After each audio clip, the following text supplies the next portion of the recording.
The Wild West Tales. If this story shook your heart, don't forget to like, subscribe, and stay with us. AP Khan say ho, and your support keeps these powerful tales alive. Dive into more emotional journeys, brave heroes, and storm-filled nights where strangers become saviors and fate changes in a single heartbeat. Watching from. Let's get started. The storm hammered the prairie with a fury that felt almost personal, rattling the tin roof of the barn as lightning split the sky in jagged, violent streaks. Mud splashed beneath the woman's boots as she stumbled backward, her trembling hands gripping the barn door like it was the only thing keeping her standing. She was soaked from the rain, hair plastered to her face, breath quick and uneven, but her eyes, those pleading, terrified eyes, were what stopped the rancher's heart cold the moment he saw her. He didn't think, didn't breathe, didn't waste a single second asking why she was out there alone in the storm or what she was running from. All he heard was her voice, cracking under the weight of fear.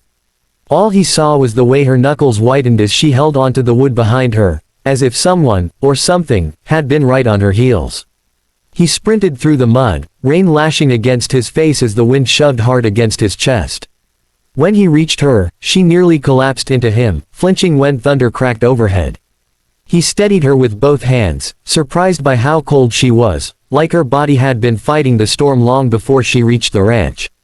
"What happened?" he asked, voice low, steady.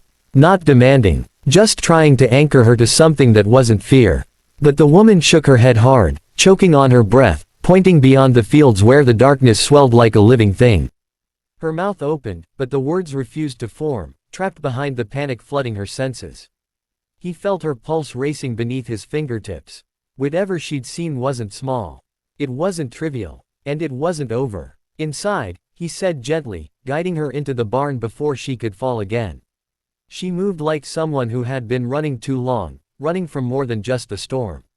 The minute they crossed the threshold, he dropped the heavy wooden beam across the door, sealing them in. The lantern hanging by the stall flickered in the draft, casting long shadows across the hay and saddles, but it was warmer here. Safer. A place where he could finally hear her breathe. She leaned against the wall, one hand over her stomach, trying to control the trembling in her limbs.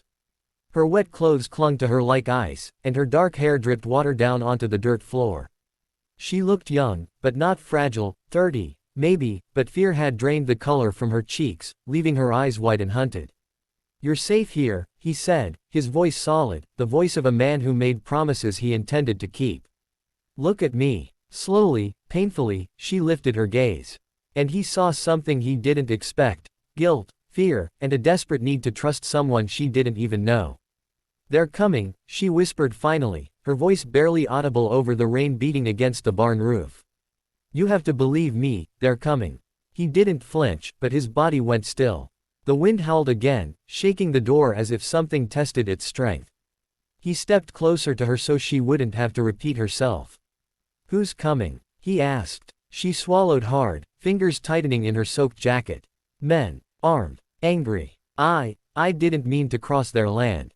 My truck broke down miles back, and when I went for help, they thought I was spying. Or stealing. Or, I don't even know what they thought, but they chased me." Her voice hitched, and she pressed a hand to her ribs. "One of them grabbed me. I fought. I swear I fought, but then the storm hit and I ran. I ran as fast as I could. I saw your ranch lights through the lightning." The rancher's jaw stiffened. This wasn't just fear. This was survival. "Did they follow you here?" he asked. "I don't know," she whispered, shaking her head. "I kept slipping in the mud. I couldn't see anything. But they were close." He stepped away only long enough to grab the thick wool blanket from the supply shelf. When he wrapped it around her shoulders, she gasped at the sudden warmth, and he could see tears she hadn't let herself shed. "Sit," he said softly, guiding her to an overturned feed bin. "You're freezing." But she didn't sit. She grabbed his wrist before he could step aside. "I'm not lying," she said, her voice fierce now, trembling but fierce. "I swear, I'm not trying to drag you into something. I didn't know where else to go." "I know," he said gently. "I believe you." Her breath shuddered with relief, her shoulders dropping as if someone had finally lifted a weight she had carried alone. Even so, she kept glancing at the barn door, waiting for it to rattle, waiting for footsteps that hadn't yet come. The rancher moved toward the window, pushing aside the old saddle blanket that covered it. Rain blurred everything, fields, fences, the distant line of trees, but he scanned the darkness the way a man does who's lived his whole life knowing danger doesn't always announce itself. Thunder rolled again, deep and rumbling, and the horses stomped restlessly in their stalls. She flinched. He turned back toward her. "You hurt anywhere?" "Just bruised," she said, pulling the blanket tighter. "I'm more scared than anything." "That's allowed," he replied. "You're human." She gave a weak, humorless laugh and then pressed a hand to her mouth as if trying to stop the flood of emotion threatening to break past the shock. "Why were you out there?"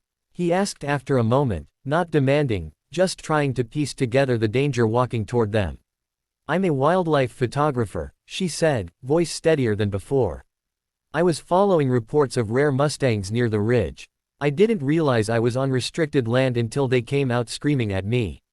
Mustangs. That explained her camera bag slung across her body, caked in mud, strap half torn. Some